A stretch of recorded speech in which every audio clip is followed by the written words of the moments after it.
What we're going to be doing today is we're going to be replacing the web in a 5, 6, or 7 series fuser. What we're going to do first now is we're going to take the top off of the fuser.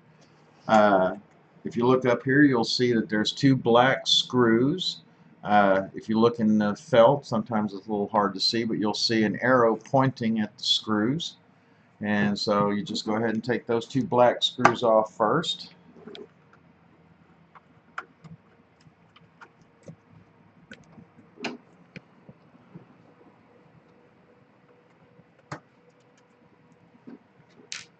And then just remove the top. All right.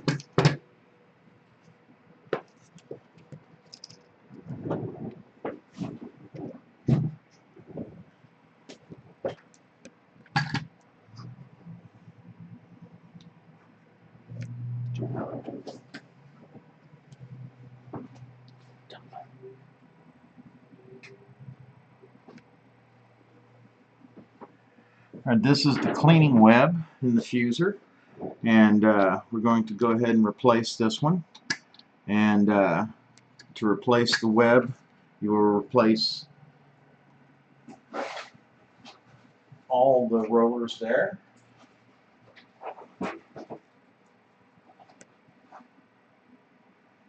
Your kit will come with a new sponge roller and a new web. And try not to touch sponge roller with your hands, although we may have gotten a little dirt on this one. Alright, the first part here is there's a lot of E-rings to remove on this. Each roller is held in place on each end by an E-ring, plus various E-rings to hold these gears in their proper position. So first thing you should do is take a small screwdriver or whatever works best for you and start removing the E-rings.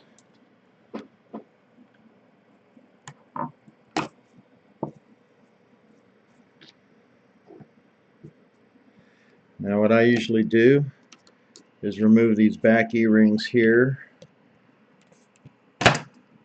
next, because these E-rings hold this grommet in place, and then you can move your rollers a little easier so that you can begin removing these other E-rings.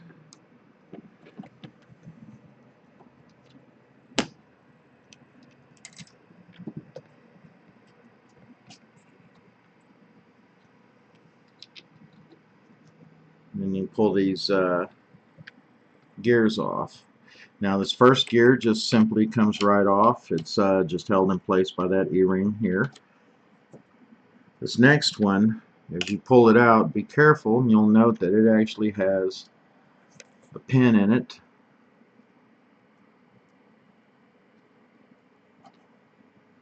that this gear fits over to lock in place. So you want to make sure that when you remove it, you don't lose your pin.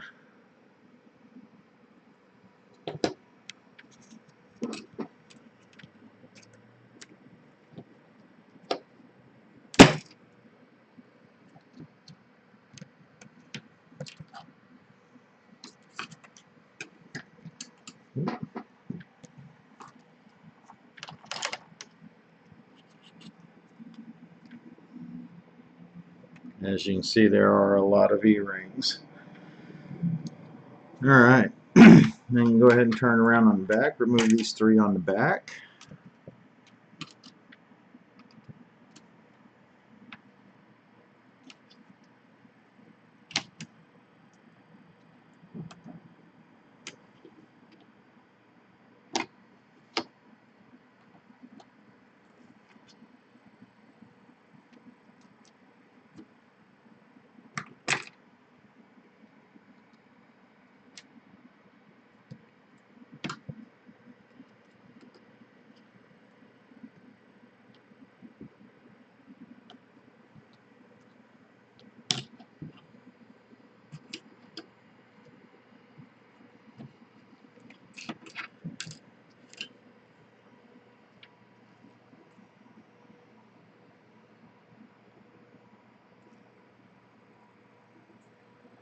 There you go. And as you can see, there are a total of 8 E-rings on this.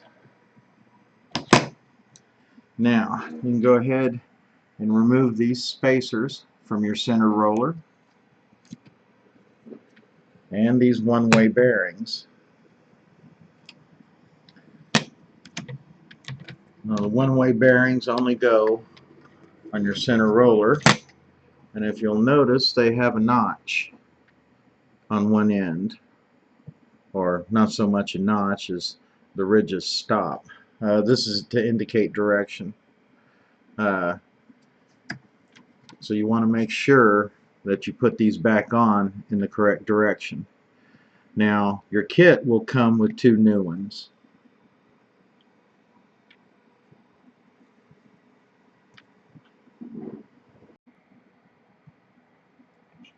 Okay, now you can go ahead, now that you've got that taken care of, go ahead and take your grommets out. And you can go ahead and remove the old rollers.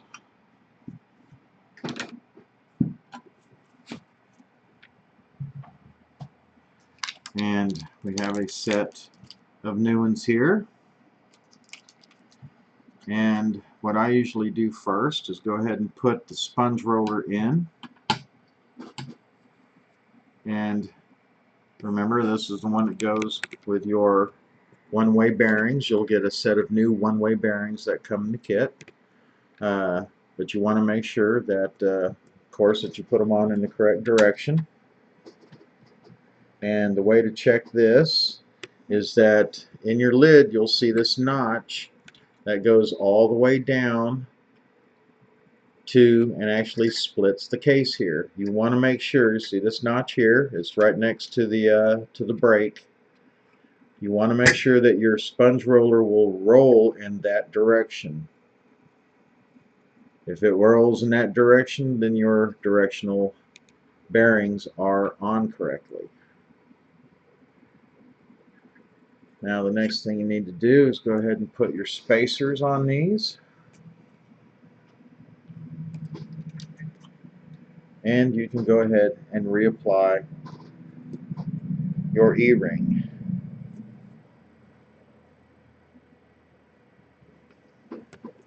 I usually use just a set of needle nose pliers, but remember to be careful, it can be a little tricky.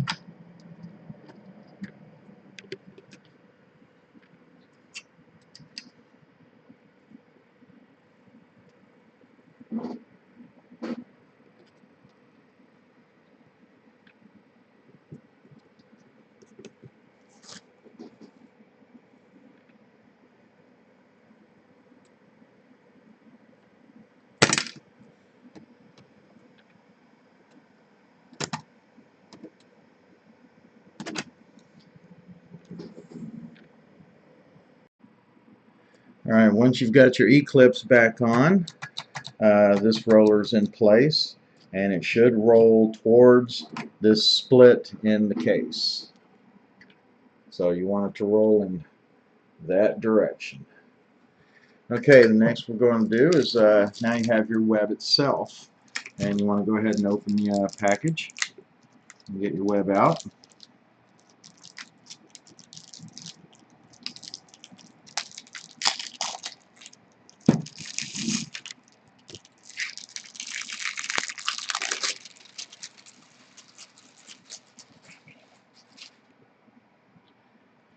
Now the web itself, as you'll notice, is on 2 rollers. One is much longer than the other one. You want this roller to go in the front, and the rest of it will go on the back, and it will go over your sponge roller. Now the front roller is actually going to rotate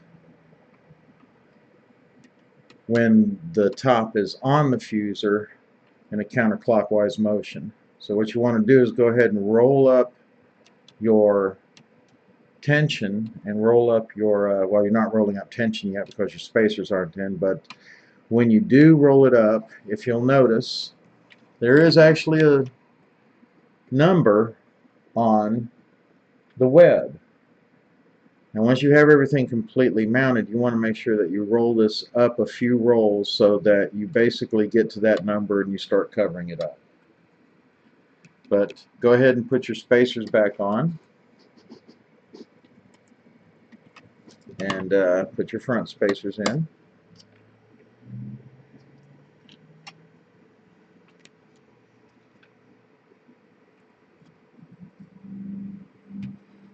Now for the back roller, you can go ahead and put your E-clips back in for it. This is all we need to do for the rear roller.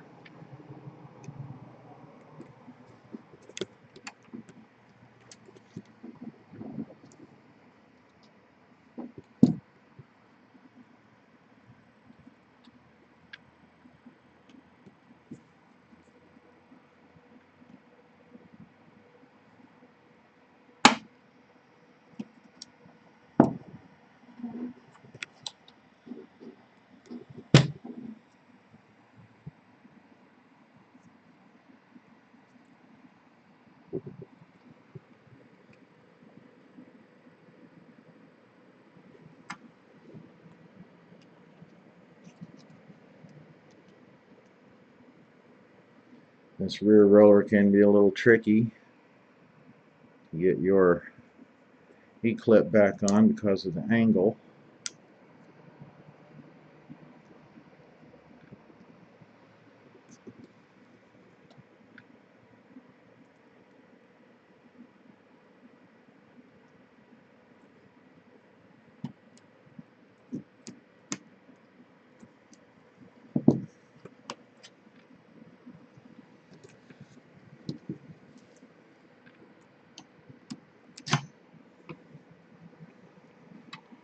Alright. Now for the front roller, or for this long roller, you don't want to lock this grommet in yet because you still need to be able to have some slack in it so you can move it up and down. You can go ahead and, however, and put your E-ring on the rear grommet to go ahead and lock it into place.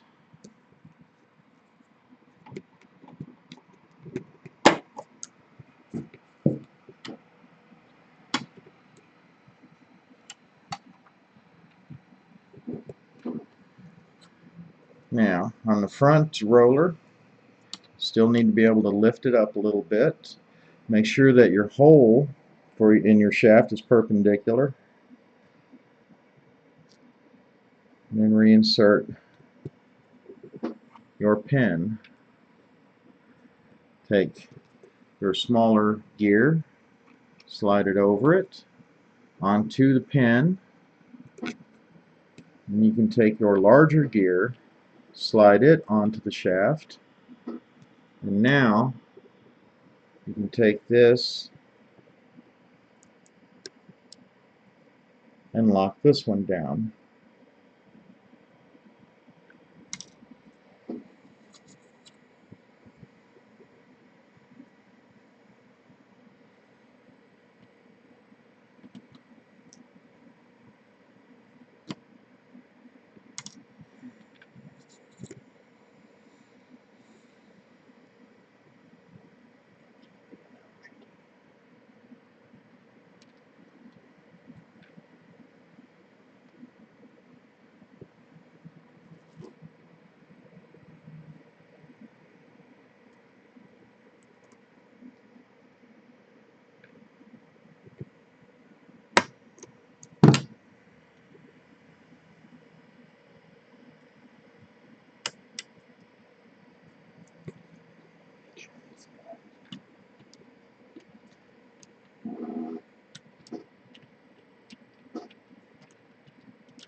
Okay.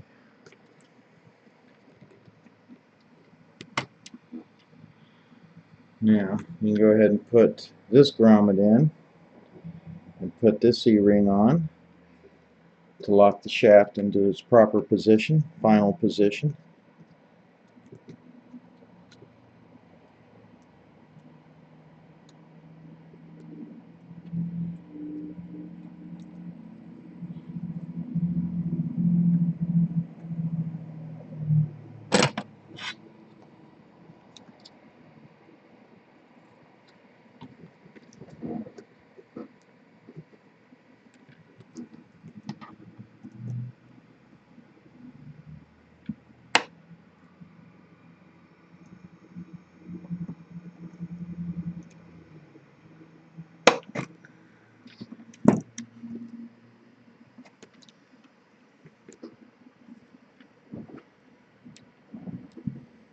Okay.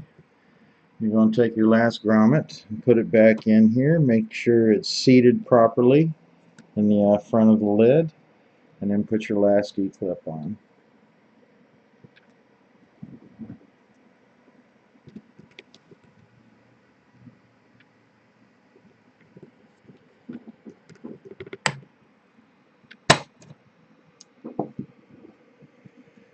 And there you have it.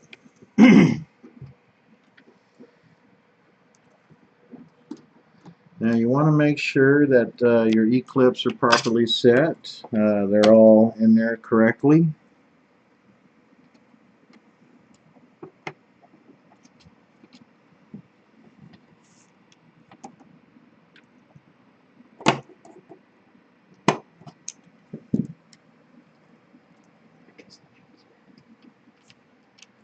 There we are. Now you can go ahead and you hold the lid upside down and it puts weight on it. You can go ahead and take up the slack by rotating this until your web starts moving. And there you have it.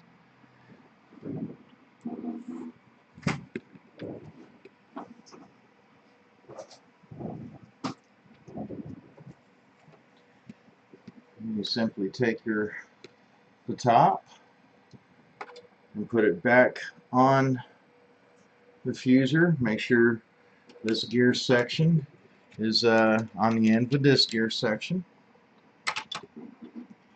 and at the front slides over in this hole. Now on the back you'll see that there's a pin here that sits down in this slot so that it will only fit in one way. And then replace your screws and you are finished. And that is how to replace the web inside of one of these big box fusers. Alright, so if there's anything else you need, we have a series on how to rebuild these fusers. This has been the section titled How to Replace the Cleaning Web. So thank you and have a great day.